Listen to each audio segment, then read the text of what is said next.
Si no puedes luchar, si no sientes hoy paz, si tu vida no encuentra sentido, si todo lo que haces te parece sin motivo, si no ves una razón para existir, alguien hay que te ve, te conoce muy bien, alguien puede llenar tu vacío. Es Jesús, quiere caminar contigo, solo tú se lo puedes permitir. En Jesús encontré la razón de creer, la razón de vivir y ser feliz. Nada hay, nada existe, nada llenará tu ser como Jesús, tu amigo y Salvador.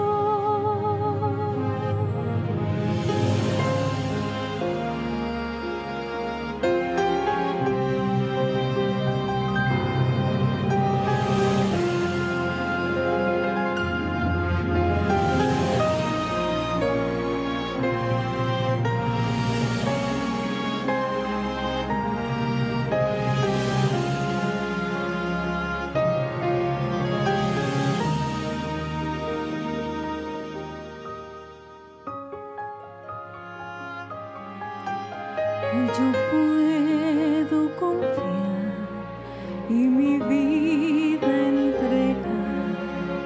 Hoy yo puedo hallar el camino. Es Jesús, quiere caminar conmigo. Es Jesús, a quien hoy podré sentir. Jesús encontré la razón de creer, la razón de vivir y ser feliz.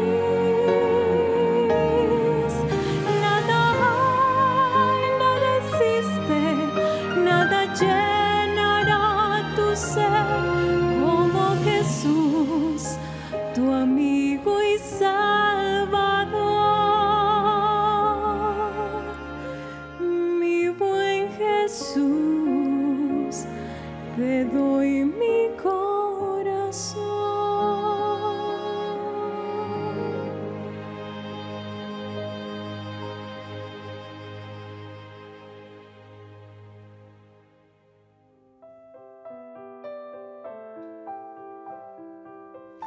Hola niños, gracias por sintonizar a la historia de hoy.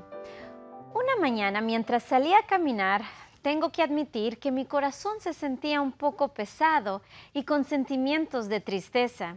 Y mientras caminaba y hablaba con el Señor, realmente me hizo feliz ver la variedad de flores diferentes que se encontraban en mi camino.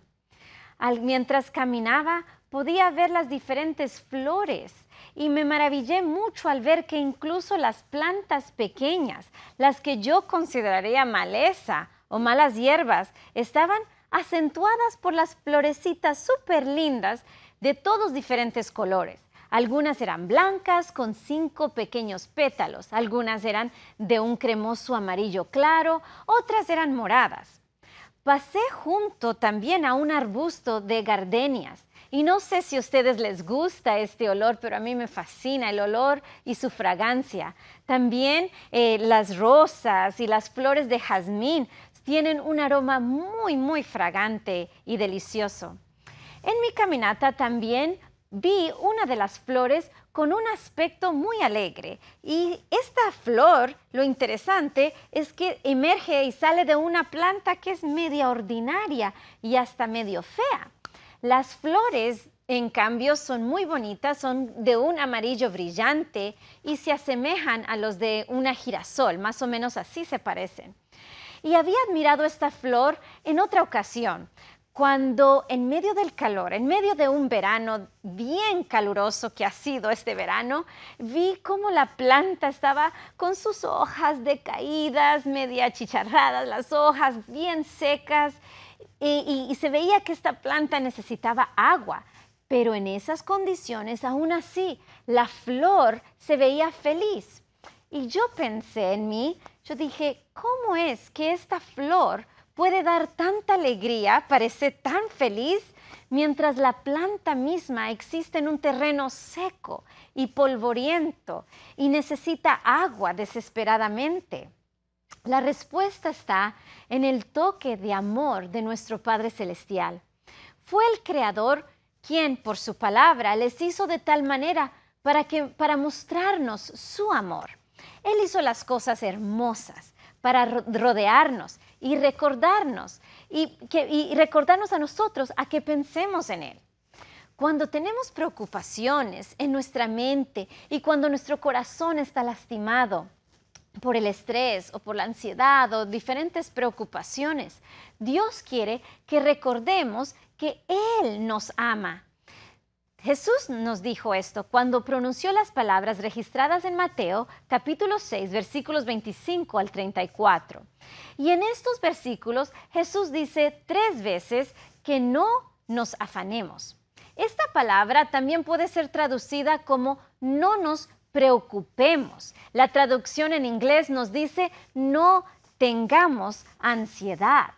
Vamos a leerlo juntos y ver, niños y niñas, si ustedes pueden escuchar cuando yo leo lo que Jesús nos recuerda.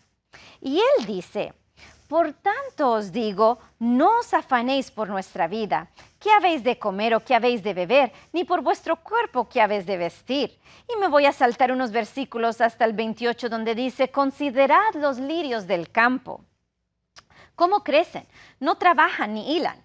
Pero os digo que ni aun Salomón con toda su gloria se vistió así como uno de ellos.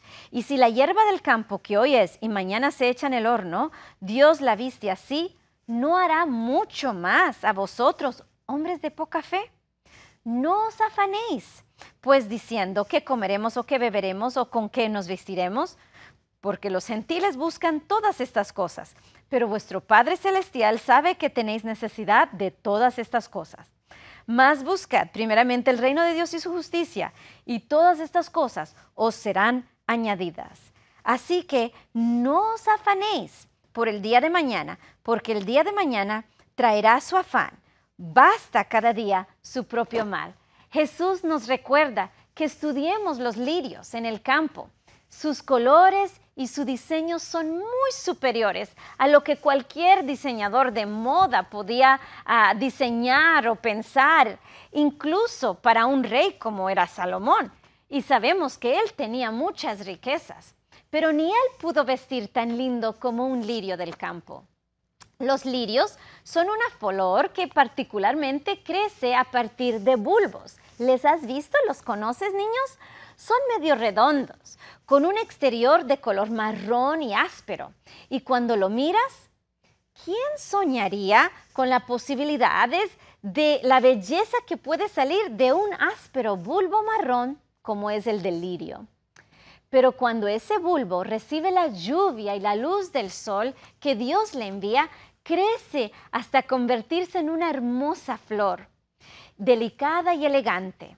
Y a nosotros, asimismo, Dios nos puede pasar lo mismo con nosotros. Si nos entregamos a recibir la gracia que Dios derrama sobre nosotros, así como transforma los ásperos bulbos en bellas flores, la misma palabra producirá en nosotros las gracias de su Espíritu.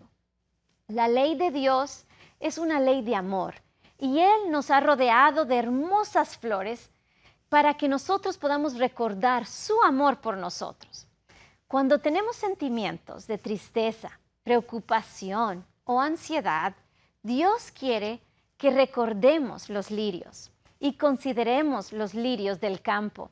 Él no quiere que estemos afanosos o ansiosos o preocupados. Él nos ama demasiado para vernos sufrir. Él no nos quiere ver sufrir.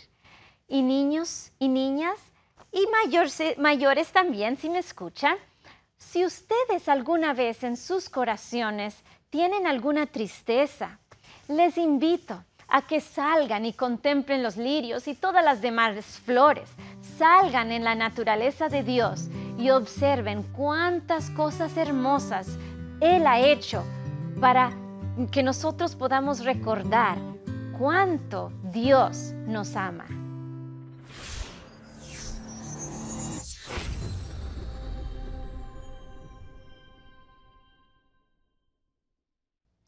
Hola queridos amigos, bienvenidos a este hermoso día del Señor, a este santo sábado para compartir de la palabra de Dios.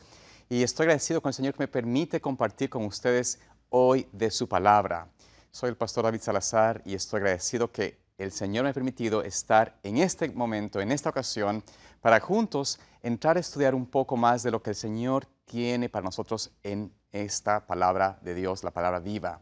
Quiero invitarles, antes de comenzar a abrir la palabra de Dios, a que me acompañen a tener una oración para que Dios nos dirija al abrir juntos su palabra. Oremos. Amante Padre Celestial, en este hermoso día te agradecemos, oh Dios, que tú nos permites venir a ti en oración y también poder libremente estudiar tu palabra. Te pido, Señor, que nos permitas escuchar tu voz y que me uses, Señor, de manera especial para que la palabra que venga a través de mis labios provea de tu trono de gracia y pueda llegar al corazón de cada persona que me escucha. En el nombre de Jesús. Amén. Sabes que en este tiempo en el que vivimos, he estado analizando y viendo cómo en nuestras iglesias estamos, en cierto sentido, volviendo a la vida normal que perdimos hace unos años atrás por la pandemia. Y parte de esa experiencia de volver a la normalidad es justamente poder congregarnos y escuchar los reportes de la obra misionera en las diferentes partes del mundo. Y la verdad que es una alegría poder escuchar cómo Dios está trabajando en varios lugares, en varios sitios, con misioneros, con familias, con personas que se han dedicado a justamente a comunicar, a participar, a predicar la palabra de Dios. Y nos alegra y nos llena de alegría ver cómo Dios está bendiciendo la obra de estas misiones para alcanzar a muchas almas y por supuesto que se unan a la iglesia de Dios, al pueblo adventista. Sin embargo, hay algo que me deja un poco intranquilo, para serles sincero. Y esto es que dentro de los reportes, dentro de las cartas inclusive, o de la literatura que recibimos, ¿no es cierto?, de parte de los departamentos de comunicación de la iglesia, estamos como que bastante enfocados en el crecimiento, en el desarrollo, en cómo Dios está bendiciendo a la iglesia. Y quizás nos sentimos bastante cómodos en el hecho de que estamos creciendo en muchos lugares del mundo. Pero hay que hacer una pregunta importante. ¿Es suficiente este deseo de ser salvo lo que nos está impulsando a compartir con el Señor, con otros de la palabra de Dios? ¿Es insuficiente tener este deseo, este sentimiento de ser parte del pueblo de Dios, suficiente para realmente participar de la obra de Dios? Vamos a hacer una pregunta que Jesucristo contestó y es la siguiente. ¿Son verdaderamente muchos los salvos? Quiero invitarte a que vayas conmigo al libro de Marcos en esta mañana, al libro de Lucas en esta mañana, Lucas capítulo 13, versículo 22. Y notemos aquí cómo Jesús contesta una pregunta muy interesante que le hizo una persona cuando veía las multitudes que seguían a Cristo. Esta persona estaba convencida de que quizás al ver tantas personas que seguían a Cristo, habría muchos que se salvarían. Noten ustedes cómo allí dice la palabra de Dios en el capítulo 13 de Lucas, 13, 22 y 23. Pasaba Jesús por ciudades y aldeas enseñando y encaminándose a Jerusalén, y alguien le dijo, Señor, ¿son pocos los que se salvan? Esta pregunta que Jesús hace aquí, notamos en esta interesante pregunta que le hace este personaje, esta persona que no nos dice quién es, pero nos presenta aquí esta interesante interrogante. Señor, ¿son pocos los que se salvan? Es decir, esta persona estaba pensando, estaba quizás analizando, preguntando a Jesús si al ver las personas que seguían a Cristo, si al ver las multitudes que escuchaban su mensaje, si al ver los buenos reportes, ¿habrían pocas personas salvas o habrían muchas personas salvas? Y la pregunta que esta persona le hace a Jesús, Jesús la contesta de la siguiente manera. Dice allí, versículo 24, esforzaos a entrar por la puerta angosta, porque os digo que muchos procurarán entrar y no podrán. Noten aquí en esta interesante respuesta de Jesucristo cómo Él presenta una respuesta que no es alentadora en realidad. No es una respuesta que nos da cierta satisfacción o seguridad. Presenta a Jesús una respuesta que va contrario al sentimiento de las personas que desean ser salvos. Porque dice allí que hay que procurar entrar por una puerta angosta, que muchos procurarán entrar por ella, procurarán entrar por esta puerta angosta, pero dice la palabra que dice, pero no podrán. Muchos querrán entrar, pero no podrán. Y esta realmente es una de las mayores quizás revelaciones que desmienten el sentimiento de triunfalismo, de seguridad que puede existir dentro del pueblo de Dios. Dice Jesús, muchos procurarán. La mayoría procurarán ser parte de ese movimiento del pueblo de Dios que será el que entrará por la puerta angosta, que desearán entrar por ese camino, sendero angosto, esa puerta que es más pequeña, más difícil de acceder que la puerta grande, que es la que nos conduce a la perdición, pero procurarán tener esa entrada, querrán ser parte de quienes entran, pero dice Jesucristo, muchos intentarán hacerlo, pero pocos lo harán, pocos lo harán. Por eso, el contraste de esta expresión con el sentimiento que a veces tenemos nosotros en nuestra propia iglesia, de que tenemos esa expectativa de que la iglesia crece y muchos se están uniendo, pero en realidad, ¿será posible que esta expresión y esta interpretación de Jesucristo acerca de cuántos buscarán entrar y procurarán entrar y muchos tratarán de entrar por la puerta angosta, pero no podrán, es un reflejo o es una realidad en el pueblo adventista de hoy? Puedo decir que quizás esta es una realidad, o mejor dicho, no quizás, estoy convencido que tristemente esta es una realidad. Y vamos a analizar por qué pienso que estamos en una experiencia muy peligrosa de simplemente desear entrar, de desear ser salvos, pero que eso no es suficiente. Notemos cómo Jesús presenta, después de decir esta afirmación, esta declaración en el versículo 25 al 28. Noten allí ustedes. Dice Jesús, después que el padre de familia se haya levantado y cerrado la puerta, y estando fuera, empecéis a llamar a la puerta, diciendo, Señor, Señor, ábrenos. Él respondiendo os dirá, no sé de dónde sois. Entonces comenzaréis a decir, delante de ti hemos comido y bebido, y en nuestras plazas enseñaste. Pero os dirá, os digo que no sé de dónde sois. Apartaos de mí, todos vosotros, hacedores de maldad. Allí será el llanto y el crujir de dientes cuando veáis a Abraham, a Isaac, a Jacob y todos los profetas en el reino de Dios, y a vosotros estéis excluidos. Noten ustedes cómo el Señor aquí nos presenta esta ilustración usando esta parábola como un padre de familia, ¿no es cierto? Está cerrando esa puerta y muchos que quisieron entrar dentro de la casa, dentro de la habitación, dentro de la familia, no podrán y tocarán la puerta.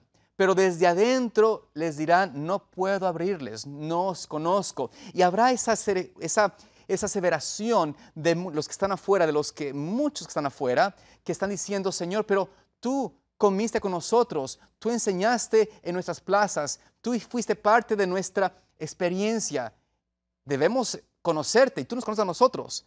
Pero ¿qué dice allí el Señor? No os conozco, hacedores de maldad. Y entonces vendrá el llanto y el crujir de dientes. Cuando vea, dice Jesucristo, cómo muchos se vendrán a unirse con Abraham, con Isaac, con Jacob, los profetas, y estarán dentro del pueblo de Dios y ustedes, vosotros fuera.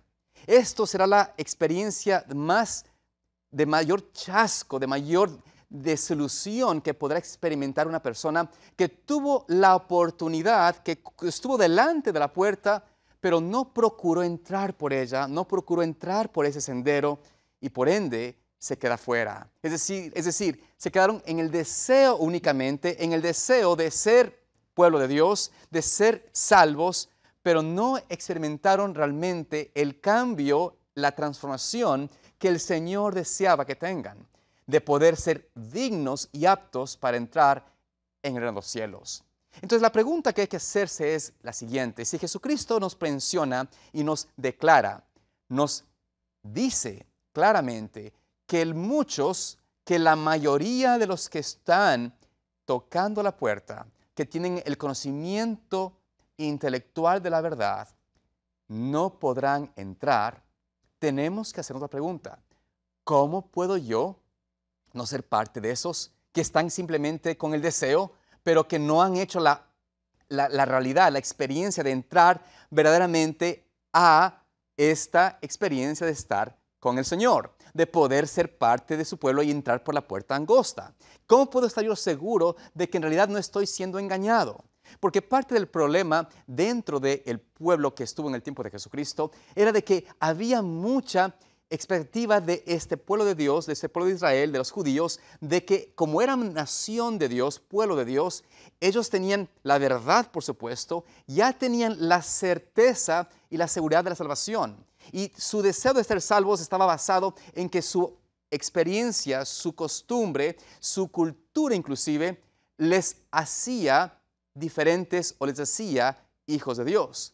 Pero el Señor les dice allí que no estaba solamente en el estar cerca de Jesús o el participar de una comida con Cristo o del inclusive escuchar su palabra. Había que hacer una experiencia de poder entrar por este sendero, por esta puerta. Y Cristo tiene una ilustración que podemos leerla, y la razón por la cual vamos a leer esa ilustración es porque Jesús termina esta declaración, esta parábola, con la siguiente expresión en Lucas 13:29, que dice allí: porque vendrán del oriente y del occidente, del norte y del sur, y se sentarán a la mesa en el reino de Dios. Es decir, no serán los que estuvieron con la oportunidad de ser partícipes de esta invitación, no serán aquellos que estuvieron más cerca de la puerta los que realmente entrarán en ella, sino los que en realidad, no importa cuán lejos estén, no importa cuán distantes se encuentren ellos de este camino, si ellos escuchan esa voz de llamado y vienen, tomarán el lugar de los que estuvieron cerca, que tocaron, pero nunca entraron. Por eso, Jesús presenta una historia. Vamos a Lucas capítulo 7. En Lucas capítulo 7 vemos allí en la palabra de Dios esta interesante historia de un hombre que no era del pueblo de Dios. Era un hombre que era en realidad separado del pueblo de Dios. Era un pagano, era un hombre que se consideraba como una persona que no tenía la gracia de Dios, que estaba en cierto sentido más allá del alcance de Dios a la mente de los judíos. Pero noten allí cómo nos dice el versículo 2 en adelante, capítulo 7 de Lucas. O mejor desde el primer capítulo, del versículo 1, para poder comprender lo que había pasado. Dice allí: después que hubo terminado todas sus palabras al pueblo que lo oía, entró en Capernaum, y el siervo de un centurión, versículo 2, a quien quería mucho, estaba enfermo y a punto de morir. Cuando el centurión, versículo 3, cuando el centurión oyó hablar de Jesús, le envió unos ancianos de los judíos, rogándole que viniese y sanase a su siervo. Y ellos vinieron a Jesús y le rogaron con solicitud, diciéndole, es digno de que le concedas esto, porque ama a nuestra nación y nos edificó una sinagoga. Noten aquí cómo esta historia presenta a Jesús que entró a Capernaum y vino a él un mensaje a través de los ancianos del pueblo de Israel. Es decir, era un centurión que había tenido un siervo enfermo. Este centurión era un soldado romano. Era un ser que había nacido en el paganismo, alejado de Dios, alejado del conocimiento de la verdad, que tenía otras creencias, otras prácticas, otras costumbres que no eran aceptadas por el Señor. Por supuesto que no. Estaba en la oscuridad, en el paganismo. Pero cuando llegó a estar rodeado cerca de quienes tenían la verdad, quienes tenían por lo menos una profesión de fe en el Dios de los cielos, este hombre se quedó bastante impresionado por la forma externa de la vida de los judíos y empezó a escuchar la voz de la palabra de Dios a través de estos hombres que de una forma u otra habían vivido o conocían de la verdad. Entonces, cuando escuchó esto, él empezó a hacer obras en favor de la nación judía. A diferencia de los soldados romanos que usualmente eran crueles y usaban el poder y la autoridad para ejercer dominio sobre sus cautivos o sobre sus naciones conquistadas, este centurión tenía un sentido de apreciación por esta fe que los judíos profesaban. Y en cierto sentido deseaba escuchar y darse cuenta de que esta nación, con sus multitud de defectos, tenían un Dios mucho mejor, más grande que el Dios o los dioses que él pensaba creer o tener. Y por lo tanto, él decidió inclusive construirles una sinagoga. Obras de un hombre totalmente, aparentemente, alejado de Dios. Pero este hombre, entonces, dice aquí la palabra, ¿qué hizo? Envió a los ancianos porque su siervo estaba enfermo.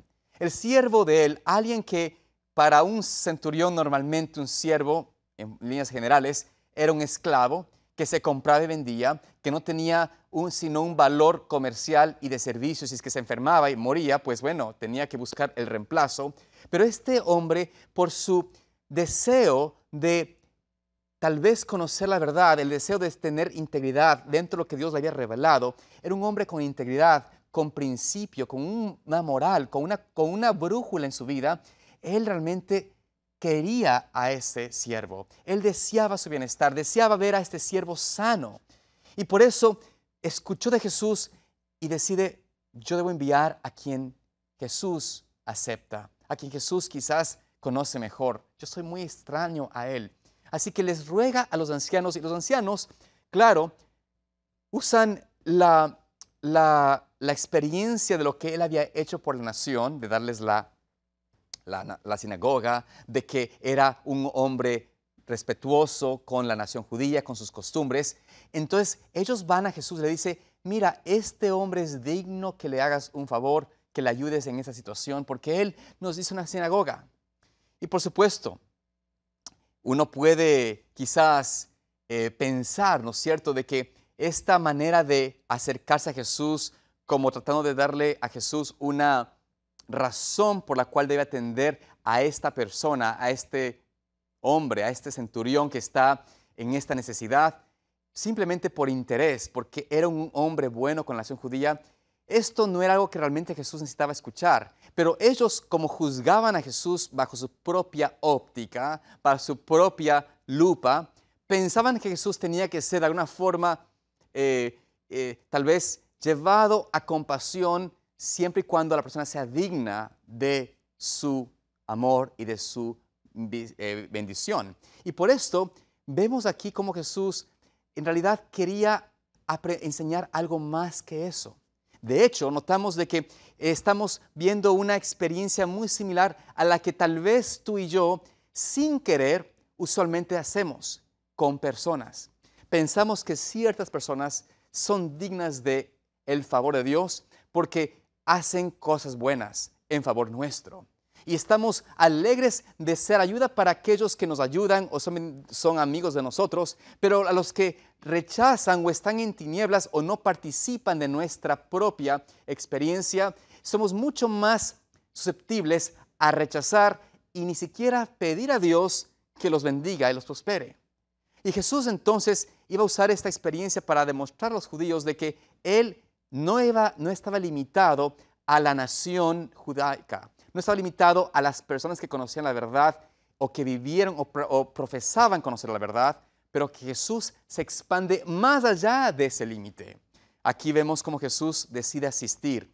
Versículo 7 dice allí, versículo 6.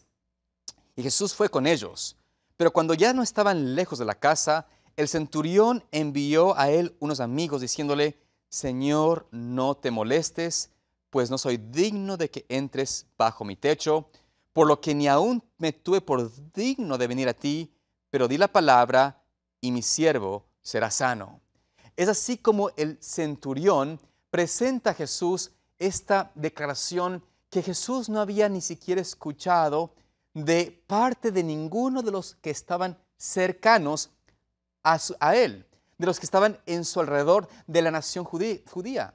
En realidad aquí vemos que el centurión le dice al Señor: no soy digno que vengas a mi casa. El centurión había visto en su propia experiencia, en su propia vida, en su manera de verse a la luz del Dios Todopoderoso como alguien no digno.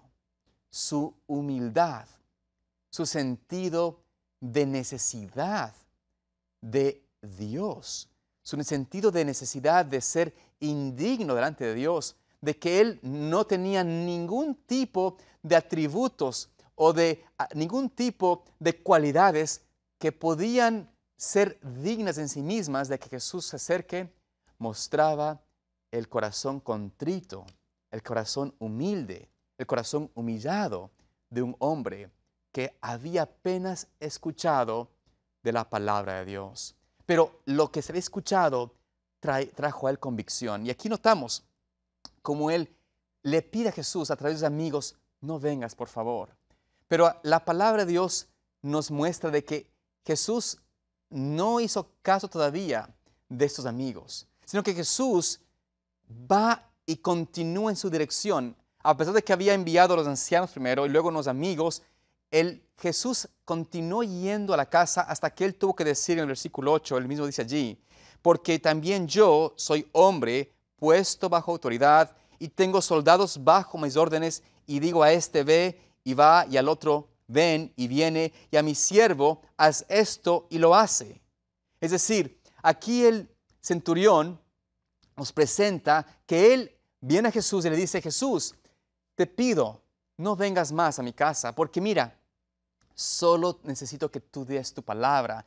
Y él dice: mira, si yo como ser humano, como centurión, entiendo que mi palabra tiene poder para que se cumpla órdenes, si digo a mi siervo haz esto, si digo a un soldado ve a este sitio, haz este mandado, él lo hace, tú cuanto más puedes simplemente decir la palabra y mi siervo sanará. Entonces Jesús, versículo 9 dice allí: y al oír esto, Jesús se maravilló de él, y volviéndose dijo a la gente que le seguía: os digo que ni aún en Israel he hallado tanta fe.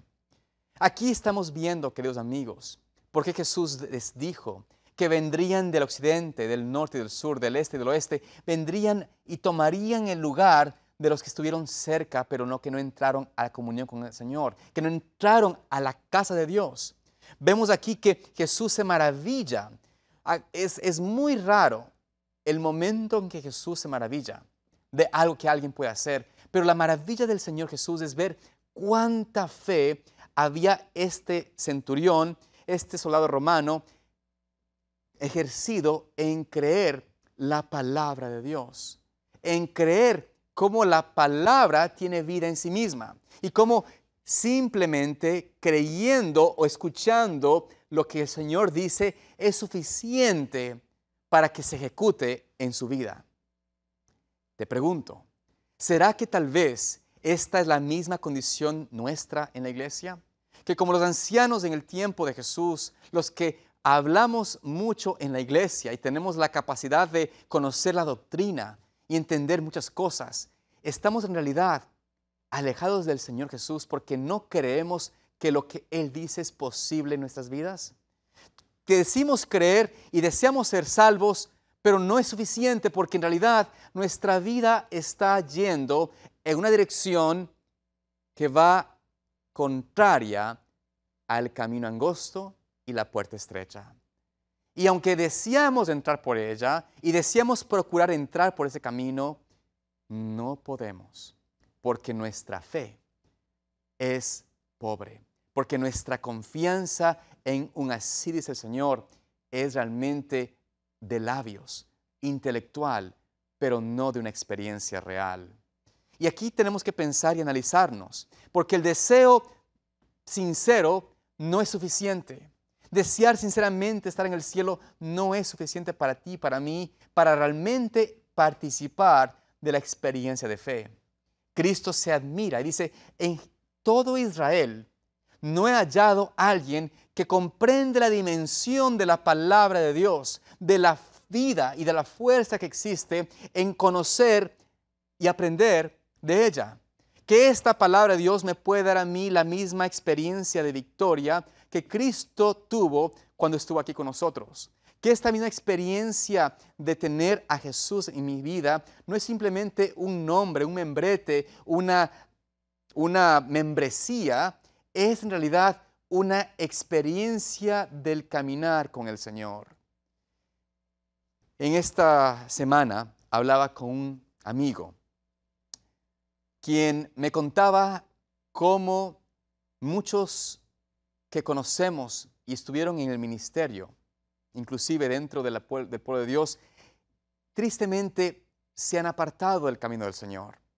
Y se han apartado porque, por alguna forma u otra, su relación con el Señor estaba basada en ya sea sentimientos o simplemente en costumbres. Pero no estaba realmente basada en una vivencia y conexión viva con Cristo. Y compartía esta amistad de la grande preocupación que tenía en su corazón, porque aún su propia familia, su propia esposa, sus propios hijos, estaban experimentando una crisis de confianza, de creencia en lo que el Señor nos ha llamado a ser como pueblo de Dios. De alguna forma, el mundo parece tener más sentido, más gozo, más alegría que la vida cristiana, me decía él. Y él decía, ¿cómo puedo hacer para que mi familia, para que mi esposa, para que mis hijos realmente conozcan o busquen al Señor de corazón? Y él decía, tal vez será que tengo que, de alguna forma, no hablarles más de Dios. ¿Tendrá que tal vez de una forma apelarles más a que busquen del mundo para que entonces se enteren de lo que esto trae para que luego busquen al Señor?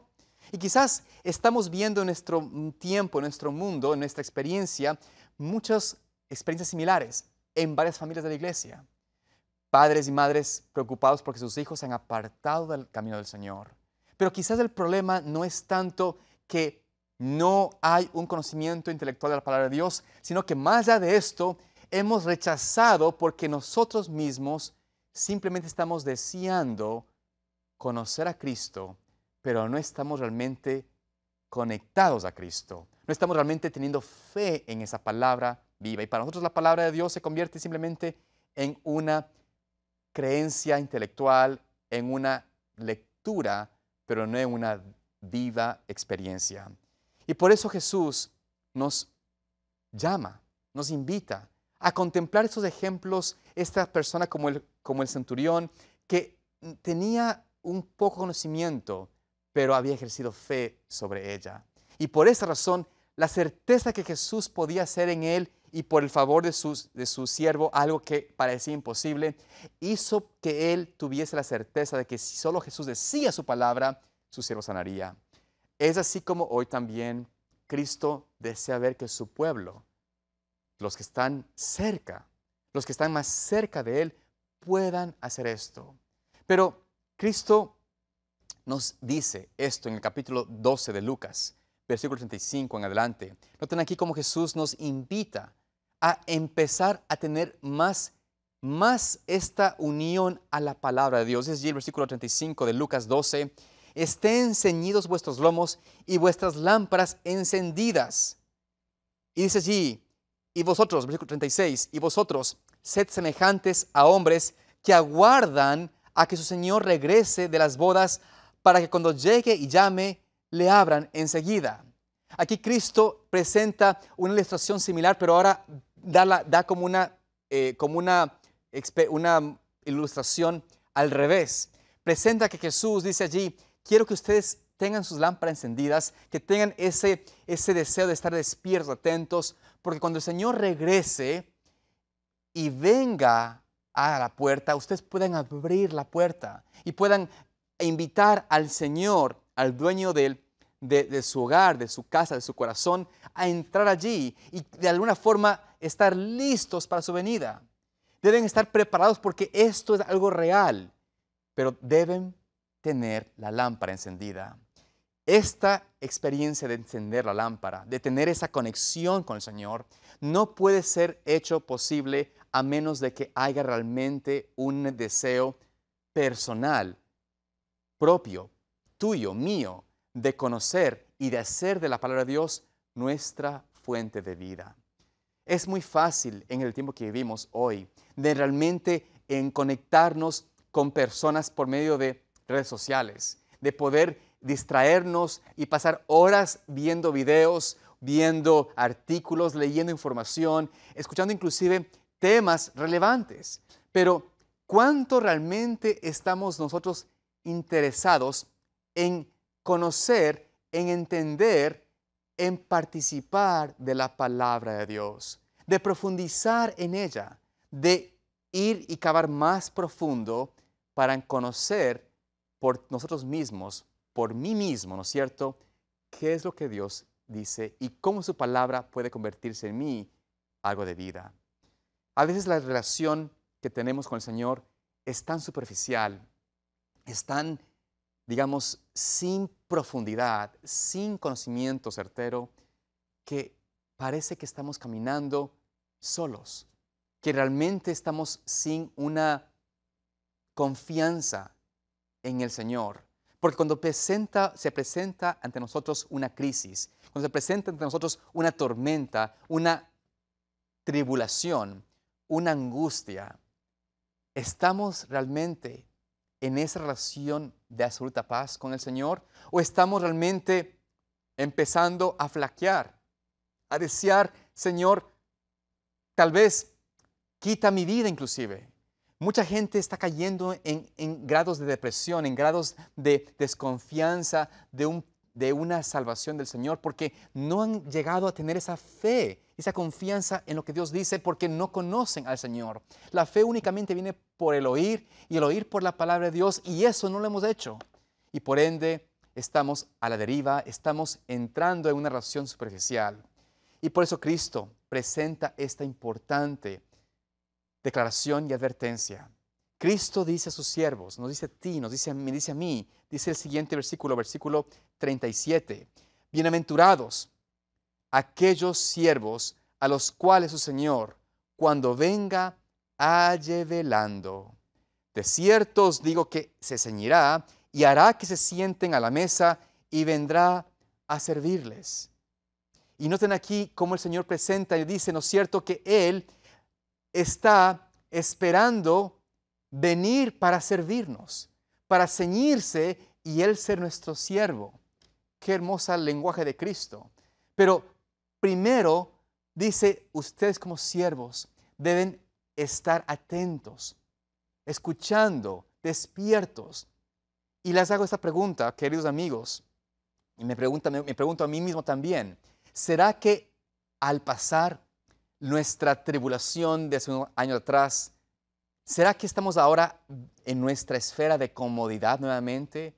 Pensando, creyendo que nuestra vida va a seguir continuando como ha estado siempre. Es decir, trabajar, disfrutar de las vacaciones, empezar a planificar retiros, comprar bienes, enfocarnos en nuestros propios desarrollos económicos, en fin. ¿Será que eso es lo que el Señor desea de nosotros? ¿Será que estamos realmente volviendo a una aparente normalidad? Si ese es tu pensamiento, si estás cayendo en esa trampa del enemigo, si estás pensando de que está bien volver a la vida normal que tuve hace más de 2, 3 años atrás y está bien volver a continuar con la misma vida cotidiana que he tenido toda la vida, ¿estás realmente despierto? ¿Estás tú atento a lo que el Señor nos dio como una advertencia tan clara, tan contundente, de que el tiempo en que vivimos es un tiempo solemne y que está el Señor por venir a servir a su pueblo? Amado hermano, amada hermana, ¿estás realmente, estamos, me incluyo ahí, estamos verdaderamente despertando o despiertos? Porque dice, noten allí el versículo 38, noten ustedes cómo dice allí el Señor: y aunque venga a la segunda vigilia, y aunque venga a la tercera vigilia, si los hallare así, bienaventurados son aquellos siervos. Es decir, noten cómo el Señor presenta que es posible que haya habido una demora. Es posible que esperábamos que Jesús venga a la primera vigilia.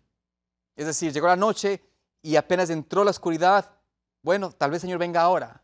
Pero tal vez se demoró a la segunda vigilia, ¿no es cierto? Hasta la segunda vigilia. Pero dice allí, y tal vez se demore hasta la tercera vigilia. Es decir, pasó inclusive medianoche.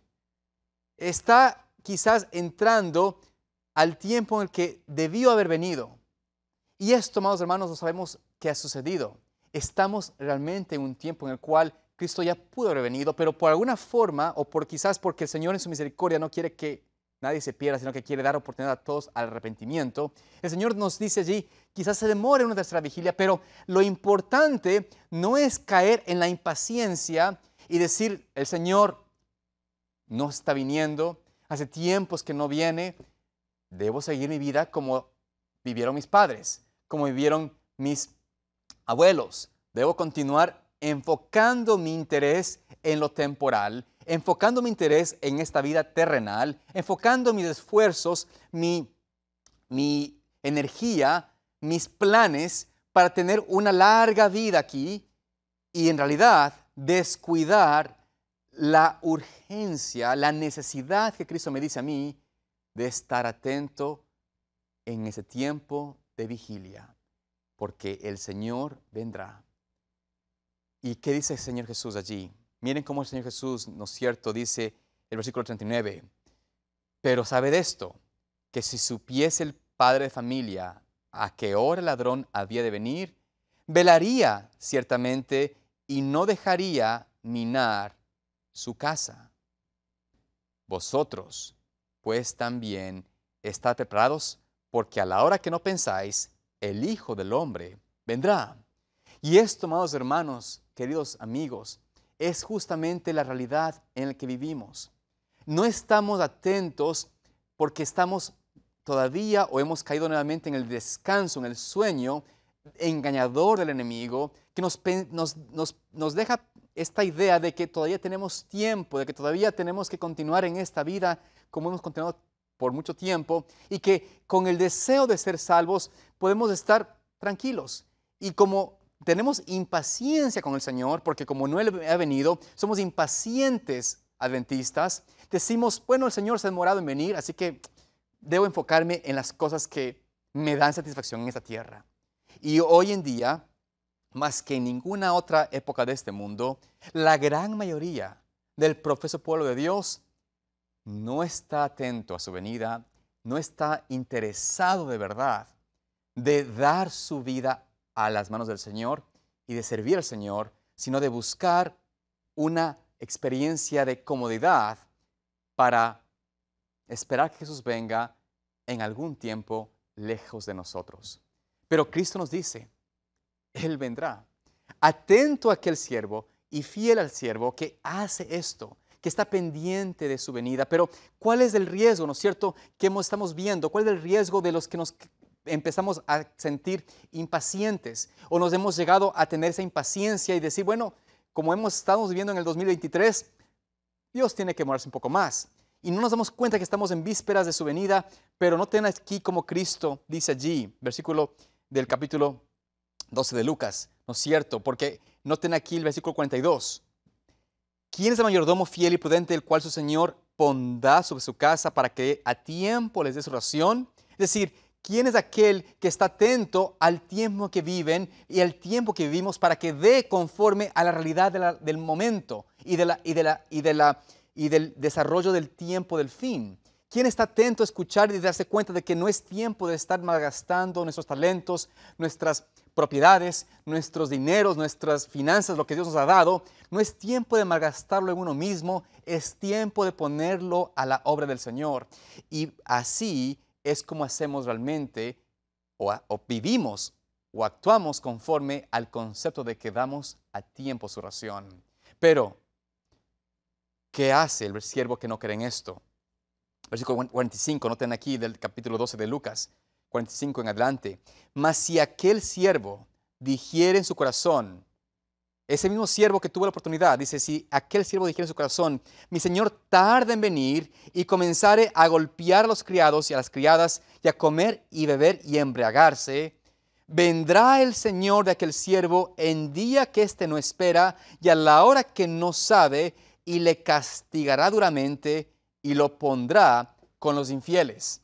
Noten aquí cómo este pasaje nos declara a Cristo la experiencia del siervo que tuvo el privilegio de estar cerca, de que pudo entrar en la puerta, que estaba al lado, podía tocar, pero nunca entró. Y este siervo, que conocía de su Señor, de su venida, del tiempo, prefirió en su corazón decir, mi Señor tarda en venir. En su corazón prefirió decir, todavía me queda tiempo.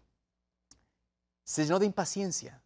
No quiso más esperar. No quiso más estar listo con su lámpara encendida, sino que se cansó de esperar y dijo, no, mejor me enfoco en otra cosa. Y dice aquí la palabra que este siervo empieza a herir, a golpear a sus consiervos. Y que él empieza a comer y a embriagarse. Es decir, está en realidad no solamente participando de falsa doctrina, de falso conocimiento o de enseñanzas equivocadas o teología equivocada, sino que usa algo de autoridad o su capacidad para herir, ultrajar, golpear, menospreciar a los otros siervos que sí están atentos a la venida del Señor y que están atentos a dar esa ración de alimento sólido a tiempo. Y esto, queridos amigos, es una verdad, una profecía cumplida al pie de la letra.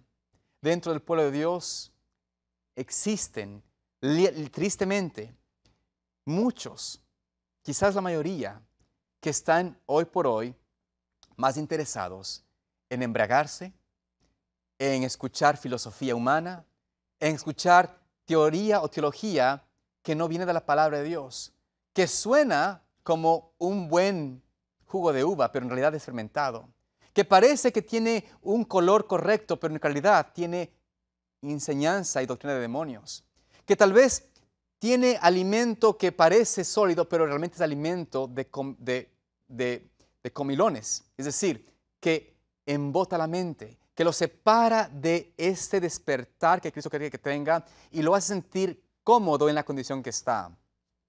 Y también, por supuesto, existen aquellos que están usando su capacidad, su influencia e inclusive su autoridad para golpear, para ultrajar para desacreditar a los siervos que son fieles al Señor.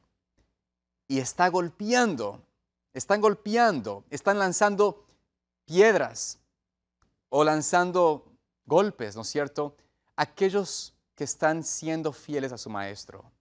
Por todo lado, conocemos que tristemente se está pasando en nuestra propia denominación.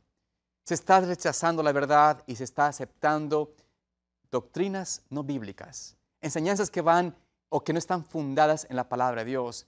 Y toda la sociedad está atrayendo sobre ellos una destrucción porque prefieren el error que la verdad. Te hago una pregunta, querido amigo, querida amiga que me estás viendo. ¿Estás tú dispuesto a ser un siervo fiel, a ser una sierva fiel para el Señor, a realmente dar la porción de alimento que debe de ser dado en ese tiempo? ¿Estás predicando tú o enseñando o viviendo más que nada? Porque más que predicar o más que enseñar es vivir. ¿Estás tú viviendo convencido, convencida de que la venida de Cristo está cercana y que estamos realmente en tiempos solemnes donde debemos entrar, esforzarnos por entrar por esa puerta angosta? El esfuerzo no es sino el ceder tu voluntad. El esfuerzo es necesario, una parte que hay que hacer de nuestra parte, pero ese esfuerzo es simplemente procurar conocer a Cristo y conocer personalmente la palabra de Dios. Por eso, querido amigo, querida amiga, en esta mañana que me escuchas, el Señor nos da una vislumbre, nos presenta una hermosa declaración, nos presenta una ilustración de cómo Él desea que nosotros vivamos en el tiempo que nos queda. Hoy tenemos una elección que hacer. Estamos a vísperas de su venida y Cristo promete de que Él no se va a demorar. Por eso quiero invitarte que en este momento, en esta ocasión, en esta oportunidad que Dios nos da de poder conversar de su palabra, de poder compartir su palabra, que nos comprometamos verdaderamente a ser siervos útiles, siervos pacientes con el Señor, sabiendo de que nuestro llamado es a perseverar, a ser fieles atalayas, a tener nuestras lámparas encendidas y poder presentar la palabra de Dios por precepto y por ejemplo. Quiero invitarte que me acompañes en una oración de consagración para que Dios nos ayude a ser fieles a su venida. Oremos. Amante Padre Celestial, Señor, en tu palabra nos invitas tú a aceptarte como nuestro Salvador y poder abrir el corazón para que mueres en nosotros y hagas de nosotros esa obra de redención y de transformación que tú quieres que tengamos. Danos, Señor, el deseo, la necesidad de unirnos a ti y ser siervos útiles, siervos realmente dignos de tu reino, porque hemos amado tu venida más que todas las cosas. Bendícenos, Señor, y guárdanos, es mi oración en este día, en el nombre de Jesús. Amén.